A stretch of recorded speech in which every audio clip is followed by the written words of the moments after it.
우리 함께 읽을 말씀은요, 빌립보서 4장 14절에서 20절 말씀입니다. 제가 가진 성경 신약 323면에 있습니다.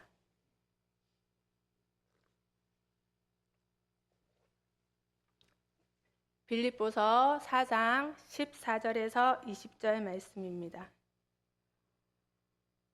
우리 한 절씩 읽겠습니다. 그러나 너희가 내 괴로움에 함께 참여하였으니 잘하였도다.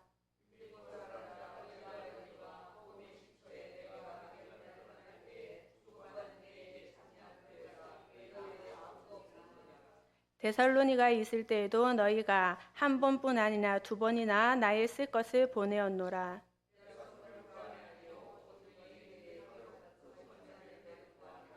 내게는 모든 것이 있고 또 풍부한지라. 에바브로디도 편에 너희가 준 것을 받음으로 내가 풍족하니 이는 받으실 만한 향기로운 제물이요 하나님을 기쁘시게 할 것이라.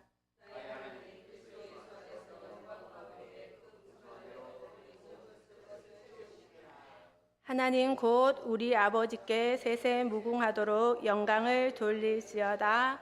아멘. 오늘 수요예배에 나오신 모든 분들 사랑하고 축복합니다. 제가 처음 설교인데요. 어떨까요? 처음은 누구에게나 어려운 것 같습니다. 처음은 누구에게나 긴장되는 게 있는 것 같습니다. 그러나 제가 믿는 것은 이곳 가운데 하나님이 함께 하실 것이고 부족한 저를 통하여서 하나님이 말씀하실 것입니다. 하나님만 기대하시길 축복합니다. 오늘 우리가 읽은 빌립보서는요, 바울이 빌립보 교회에 쓴 편지입니다. 빌립보 교회는요, 바울이 2차 전도 여행 때 세운 교회인데요. 원래는 바울이요, 아시아로 가려고 했어요. 지금은 터키 지역인데요. 소아시아 지역으로 1차 전도 여행을 끝나고 가려고 하는데 하나님의 영이 아시아로 가는 것을 자꾸 막으셨어요. 바울이 여러 번 아시아로 가려는 게 막히고 나서 드로아 지역에서 근심하고 있는 중에 환상 중에 마게도냐 사람이요 건너와서 우리를 도우라는 것을 보게 됩니다. 그래서요 이 바울이 지금의 유럽 지역인 그리스 지역 마게도냐로 갔습니다. 마게도냐의 첫 번째 성이 빌립보입니다. 그곳에서 자주장사 루디아를 만나서 온 가족이 예수를 믿게 되고 그리고 그곳에서 빌립보 교회가 시작되었습니다. 이 빌립보서를 기록할 때요, 바울이 어디 있었을까요? 로마 감옥에 갇혀 있었습니다. 빌립보 교회는요, 바울을 통해 처음 복음을 받아들인 그때부터 지속적으로 바울의 모든 사역에 후원금을 대고 열심히 기도로 돕는 사역을 하였습니다. 그래서요, 바울은요, 빌립보 교회가 그 사역에 큰 기쁨을 주는 너무나 아름다운 교회였습니다. 그래서요, 바울은요, 빌립보 성도들에게 늘 감사와 기쁨과 늘 고마워하는 마음을 전하였습니다. 우리 빌립보서 4장 10절인데요. 우리 한번 읽어보겠습니다. 시작.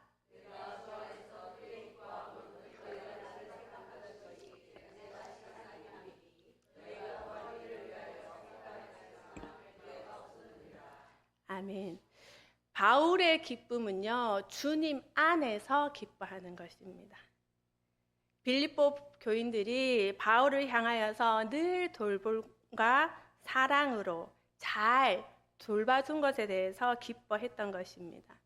여기서요, 다시 싹이 나미니 이 단어는 무엇이냐면요, 빌립보 교회가 늘 바울의 전도 여행에 함께 기도하고 후원금을 보내줬는데 잠시 단절된 것을 의미합니다. 그러나 에바브로디도를 통해서 다시 단절되었던 바울을 향한 빌립보 교회 후원이 다시 시작되었습니다. 이렇게 중단된 이유는요, 빌립보 교회가 바울을 향한 애정이 식었거나 또는 그 성의가 없어서가 아니라 기회가 없었다는 것입니다. 우리가 지도를 보면요, 빌립보에서 로마까지 얼마나 걸리냐면 1600km예요. 우리 다음 화면 잠깐 볼게요. 1600km로 40일이 걸리는 여정입니다. 그런데 이 후원금을 가지고 마게도냐 빌립보에서 로마까지 갈 사람이 없었고, 그동안은 또한 그 환경이 별로 안 좋아서 갈 수 있는 여건이 되지 못해서 잠시 중단되었습니다. 당시에 교통수단이 얼마나 발달되었겠습니까? 그죠? 배를 타고 가다가 풍랑을 만나면 목숨을 잃는 일이 허다한 일이겠지요. 그런데 에바브로 디도가 이 목숨을 걸고 배를 타고 빌립보 성도들의 헌금을 가지고 바울에게 가게 된 것입니다. 그래서 다시 그 후원 사역이 시작된 것입니다. 바울이 궁핍함이 심해서 또는 무언가 필요해서 기뻐하는 것이 아닙니다. 바울은 어떤 사람이냐면요, 비천에 처할 줄도 알고 풍부에 처할 줄도 아는 자족하는 사람이었습니다. 예수 그리스도 안에서 복음을 전하는 일에 힘쓰는 자로서요, 어떤 환경도 바울은 문제가 되지 않았습니다. 오직 그리스도의 고난과 십자가를 짊어지는 순교자의 삶으로서 그의 처한 환경이 기쁘거나 슬프거나 아무런 영향을 받지 못했던 오직 예수 그리스도만 바라보던 전도자였습니다.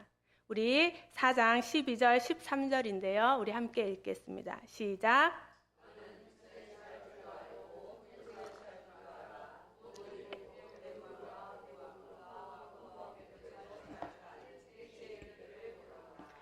내게 능력 주시는 자 안에서 내가 모든 것을 할 수 있느니라. 아멘.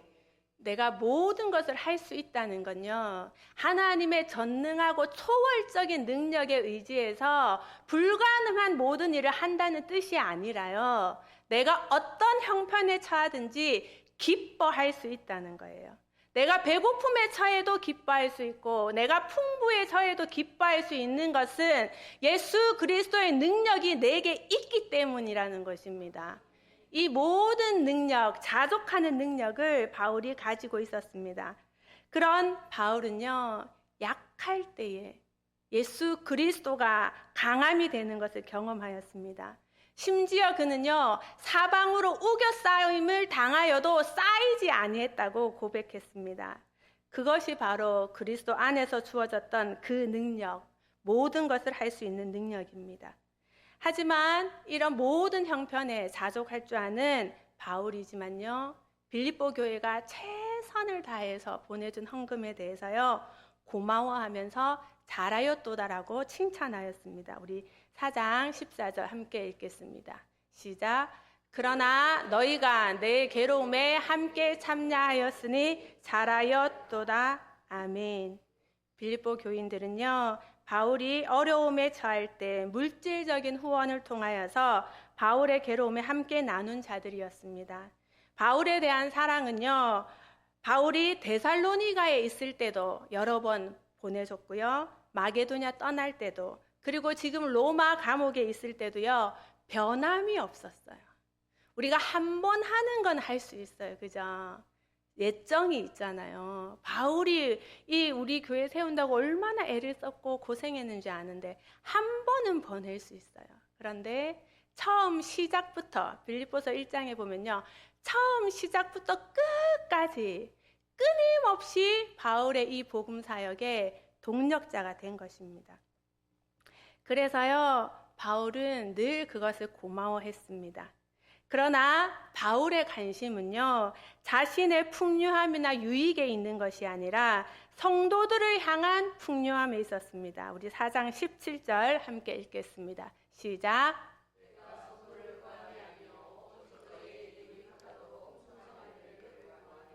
아멘. 바울이 구하는 것은요, 빌립보 성도들의 유익과 풍성한 삶입니다. 빌립보 성도들이 바울을 돕는 것은 그냥 인간적인 정 아니면 인간적인 것이 아니라요, 이것을 통하여서 하나님 나라의 복음이 전파되는 것입니다. 성도들의 헌금은 하나님을 기쁘시게 하는 향기로운 제물입니다. 우리 4장 18절 시작. 내게는 모든 것이 있고 또 풍부한지라 에바브로 디도편에 너희가 준 것을 받음으로 내가 풍족하니 이는 받으실 만한 향기로운 제물이요 하나님을 기쁘시게 한 것이라. 아멘. 빌립보 교회의 선물이 바로 하나님이 받으실 만한 향기로운 제물이라는 것입니다. 하나님을 기쁘시게 하는 제물과 같다는 것입니다. 그래서요, 이 모든 것이 결국은 이 빌립보 성도들에게 유익이라는 거예요. 그렇기 때문에 늘 바울은 빌립보 성도들의 풍요와 유익을 생각한 것입니다. 그래서 늘 빌립보 성도들이 보낸 것에 대해서 감사하였습니다. 바울은 자신을 풍족하게 세운 빌립보 교인들에게 하나님께서 그들의 모든 쓸 것을 풍성하게 채워달라고 축복하고 있습니다. 우리 4장 19절 함께 읽겠습니다. 나의 하나님이 그리스도 예수 안에서 영광 가운데 그 풍성한 대로 너희 모든 쓸 것을 채우시리라. 아멘. 하나님의 복음을 위해 최선을 다한 삶은요, 하나님이 반드시 책임지십니다. 마태복음 6장 33절에서 그런즉 너희는 먼저 그의 나라와 의를 구하라. 그리하면 이 모든 것을 너희에게 더하시리라. 아멘. 여러분, 하나님은요 만왕의 왕이십니다. 하나님은 모든 만물의 주인 되십니다. 금도 내 것이요 은도 내 것이요 모든 것이 하나님의 것인데 무엇이 부족해서 우리에게 헌금을 원하실까요? 하나님은 모든 것이 넘치도록 있는 분이지만 우리가 마음으로 드리는, 기쁨으로 드리는 헌신과 기도와 헌금을 받으십니다. 여러분이 하나님 입장이라고 생각해 보세요. 정말 기뻐서 드리는 그 물질을 받고 넘치도록 채우시지 않겠습니까? 우리가 몇 주 전에 남성교회 헌신 예배 때 광진교회 그 정명식 목사님께서 그런 말씀하셨잖아요. 교회의 빚이 15억인데 선교지에 교회를 짓기 위해 1,000만 원을 헌금을 드린다? 쉬운 일이 아닙니다. 그 교회 성도들이 얼마나 될지 제가 알지 못하지만 그 15억을 갚기 위해 수년, 어쩌면 수십 년이 걸릴지도 모르는 일입니다. 내 눈앞에 15억의 빚이 있는데 선교지를 위해 1,000만 원을 보내는 건요, 어려운 결정입니다. 그러나 하나님 나라를 위해서, 하나님의 뜻에 순종하여서, 복음을 위하여서 우리 눈앞에 있는 빚을 보는 것이 아니라 하나님의 복음 사역을 위해 1,000만 원을 드릴 때 그 해에 풍족하게 하나님이 채워주셨다고 말씀하셨죠. 어느 교회에서 있었던 일입니다. 어느 목사님이 친구 이제 선교사님을 만났는데 이 선교사님이 선교지 간 지 15년이 됐는데요. 선교 차량이 없는 거예요. 그래서 선교 사역하실 때 너무 힘든 거예요. 우리도 자동차가 없으면 불편하잖아요. 그래도 우리나라는 대중교통이 워낙 잘 돼 있어서 괜찮습니다. 근데 선교지는 대중교통이 거의 너무너무 힘든 상황이죠. 그래서 가까운 데는 오토바이를 타야 되고 선교 활동을 하시거나 조금 멀리 가야 되면 늘 렌트를 해야 되니까 그 비용이 만만치 않은 거예요. 그런데 선교지는 차가 비쌉니다. 왜냐하면 자국에서 생산이 안 되기 때문에 우리나라의 가격의 1.5배가 됩니다. 그러니까 그 차값이 너무 비싸니까 선교사님이 후원교회에 말도 못하고 후원교회도 차가 필요한 걸 알지만 어떻게 할 수 없는 그렇게 15년 사역을 하는 것을 이제 얘기를 듣고 이 목사님이 너무 마음이 안 좋은 거예요. 그런 상황 가운데서 어떤 그 교회의 기도 모임에서 이제 어제 제가 선교사님을 만났는데 이런 상황이 있어서 제가 참 마음이 힘들었습니다라고 그냥 목사님이 그냥 얘기를 하게 된 거예요. 그때 수많은 사람들이 있었는데요. 딱 2분의 권사님이 마음에 감동을 받으신 거예요. 아, 저 선교사님께 내가 뭔가 드리고 싶다고 2분이 결단을 하셨어요. 그래서 한 분의 권사님은요, 아르바이트를 하시는데 아르바이트의 10분의 1을 그 선교사님께 보내드렸습니다. 또 한 분은요, 갑상선 암 수술을 앞두고 있었는데 본인이 생각한 금액에 조금 높은 금액을 책정했어요. 만약에 갑상선 암 수술을 해서 보험금이 나오면 이만큼을 내가 드려야 되겠다. 만약에 보험금이 안 나오면 내가 할 수 있는 이만큼을 드려야겠다. 결심을 한 거예요. 그리고 이제 약관을 막 찾아보는데 보험금이 안 나올 것 같은 거예요. 그래서 나는 이만큼 드리고 싶은데 내가 할 수 있는 만큼 이만큼 드려야 되나 생각을 하고 이제 갑상선암 수술을 받았습니다.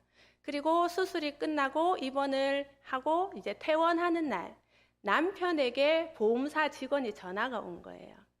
뭐 때문에 전화가 왔냐면 보험 들어놓은 게 있는데 일정 기간이 지나면 돈을 찾을 수 있잖아요. 그걸 안내하기 위해서 전화를 했는데 이 남편이 병원에 있는 권사님께 바꿔준 거예요. 그래서 이 권사님이 그 안내를 다 듣고 나서 갑자기 설명을 막 한 거예요. 나도 우리 남편이랑 같은 보험을 들어있다. 그런데 제가 갑상선 암 수술을 하고 지금 병원에 있습니다. 그런데 제가 한 번도 모르는 보험사 직원이에요. 얼굴도 모르는 직원한테 제가 이 보험금이 만약에 나오면 하나님께 선교 헌금을 드려야 되는데 보험금이 나오는지 좀 알아봐 주십시오. 이렇게 얘기를 한 거예요. 그러니까 상대방 보험사 직원이 교회 권사님이냐고, 저도 순복음 교회 집사인데 선교 헌금을 많이 한다고, 제가 한번 알아봐 주겠다고 이렇게 했어요. 그리고 며칠 후에 연락이 왔는데요, 이 권사님이 작정한 금액의 2배의 보험금이 나온다는 거예요. 그래서요, 이 권사님이요, 그 보험금이 딱 들어오는 날 마음이 바뀔까봐 은행에 가서 작정한 금액만큼 수표로 찾아서 목사님을 통해 선교지로 보냈습니다. 이 모든 일들은 하나님이 기뻐 받으시는 재물입니다. 많아서가 아니라요, 그 아르바이트를 해서 10의 1조를 드린 그 권사님의 헌금도 하나님이 너무 기뻐하시는 향기로운 재물이요. 갑상선 암 수술을 하기도 전에 그 마음에 하나님 앞에 작정한 그 권사님의 마음도 하나님이 기뻐 받으시는 향기로운 재물입니다. 우리가 하나님께 드릴 때는요, 자원하는 마음으로, 기쁨으로, 감사로 드리는 거예요. 우리가 기도를 하든 교회 헌신을 하든 물질을 드리든 언제나 감사와 기쁨으로 드려야지 하나님 받으십니다. 우리 고린도후서 9장 6절 7절 우리 함께 읽겠습니다. 시작.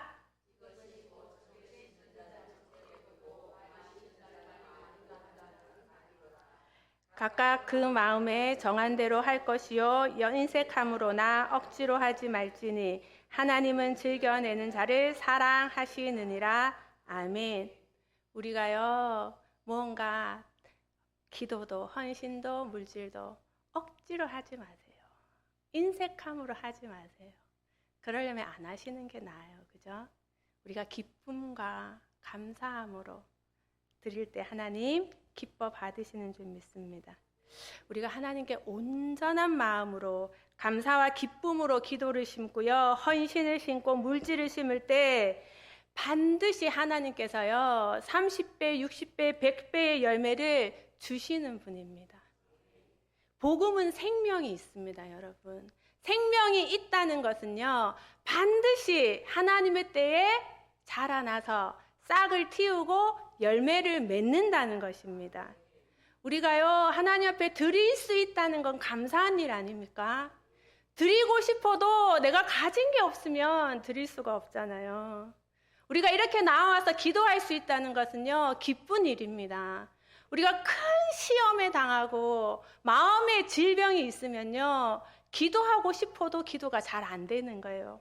우리가 건강해서 주를 위해 헌신하고 하나님 앞에 온전히 예배 드릴 수 있는 거 감사한 일입니다. 제가 아는 집사님이 계신데요, 이 집사님이 죄송하지만 소위 말하면 좀 뺀질뺀질 하신 거예요. 같이 막 사역을 하는데도 뭔가 이렇게 조금 더 최선을 다하면 좋겠는데 하는 것도 아니고 안 하는 것도 아니고 이렇게 임원이긴 임원인데 또 뭐라고 말할 수도 없고, 그죠? 그래서 와주면 감사하고, 뭐 늦게라도 오시면 고맙고, 또 뭐 사정이 계시겠죠. 그런데 이분이 산에 밤을 따라갔다가 쯔쯔가무시 병에 걸린 거예요. 근데 이제 그게 열이 나니까 처음엔 감기인 줄 알고 계속 약을 먹었는데 안 떨어져서 이제 병원에 가니 이게 조금 입원을 해야 되겠다 해서 일주일 정도 입원을 한 거예요. 그래서 일주일 정도 입원해서 이제 큰 병은 아니잖아요. 항생제를 맞고 있는데 계속 병원에 누워 있으니까 몸이 축축 처지면서 정말 내가 이러다가 무슨 일 나겠다 싶더라는 거예요. 그리고 나서 일주일 만에 퇴원을 하고 나서 하시는 말씀이 내가 건강해서 주를 위해 열심히 봉사하는 게 낫지 병원에는 못 있겠더라 이렇게 말씀하시더라고요. 여러분, 우리가 주를 위해 헌신할 수 있는 거 감사한 일입니다. 건강할 때 더 열심히 하나님 나라를 위해 복음을 위해 복음의 씨앗을 뿌릴 수 있기를 소망합니다. 사실 여기 오시는 분들은요, 지금까지 제가 잘은 모르지만 말씀은 안 하셔도 최선을 다해 기도하시고 헌신하시고 물질을 드린 분들이에요. 그죠? 제가 뭐 자세히 몰라도 다 알 수 있습니다. 하나님께서 여러분들의 그 수고와 눈물과 기도와 헌신을요, 이미 흠양하신 줄 믿습니다. 하나님께 기억될 거예요. 그것으로 인해 하나님께서 여러분의 인생에 풍성한 대로 이미 넘치도록 채워주셨는지 믿습니다. 앞으로도 채워주실 줄 믿습니다. 우리 신앙교회가요, 다음 세대와 지역사회와 세계 열방을 위해서요, 복음의 씨앗을 많이 뿌리기를 소망합니다. 우리의 삶이, 우리의 가정이, 우리 교회가 복음을 위해 최선을 다해 헌신할 수 있기를 소망합니다. 우리를 통해 하나님 나라가 확장되고 복음의 열매가 맺혀서 하나님께 기쁨이 되기를 원합니다. 우리가 자원하는 마음으로 최선을 다해 하나님께 드릴 때요, 하나님께서 그리스도 예수 안에서 영광 가운데 그 풍성한 대로 넘치도록 채워주실 줄 믿습니다. 아멘. 우리 같이 찬양 드리겠습니다.